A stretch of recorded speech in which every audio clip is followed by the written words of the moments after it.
轉一滯，我話俾你聽，你係唔知嘅。跟住咧，佢係做一啲小動作，就你知教會咧，中書會都會好多㗎。有啲好細嘅呢啲簿仔咧，啲福音性嘅呢啲書仔咧，好細，得10零頁嘅啫。佢就立咗一紮翻嚟咧，我好多書㗎，我屋企個書架好大。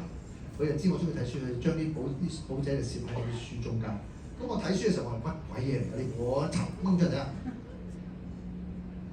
羅馬書啊，講咩？係啊，係講呢啲嘢，幾好啊，幾好啊！個就俾人洗腦啊！我呢隻洗腦係好嗰隻洗腦嚟。好啦，跟住神嘅工作完未？未啦。第3步好堅，第2步等你唔好嗌交，第3步好堅喎。講你都真係會 O 嘴。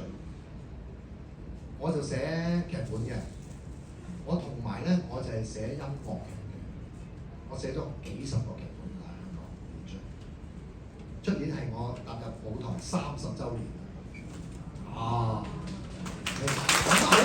啦，你又係導演，希望有一日將啲舞台劇帶俾你紐約大家睇下啦，好嘛？好啦，講翻先，咁我也寫咗套音樂劇，咁我就好啦，都有情有義邀請我太太飾演其中一個角色啦。咁我開場第一首歌就唔係我唱嘅，就係佢同阿羅敏莊一齊唱嘅。排練咗3個月就冇一次咧就入得準嘅。大家都知道，你敬拜隊各位弟兄姊妹，你都知道咧入歪咗就好大件事嘅，係咪啊？你哋真係會下邊嗰個有時彈呢個 bass 唔係 bass 喎，呢個主音嗰個就會就咁掘你㗎啦嘛，一入錯咗係好惡㗎嘛。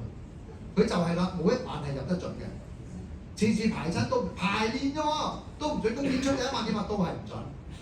即係我都冇氣嘅，我以前我就會鬧，當時衝出去就鬧人，收尾我都算啦，我放棄呢樣嘢。好得意，佢夠面皮咯，佢真係夠面皮厚。第2晚演出之前，佢夠膽死走埋嚟同我講：阿唐，我知道我一路都係排，即係唱得唔準。但係如果我今晚或者以後我都唱得準嘅話咧，你可唔可以應承我一樣嘢？你同我返1次教會咁多1次。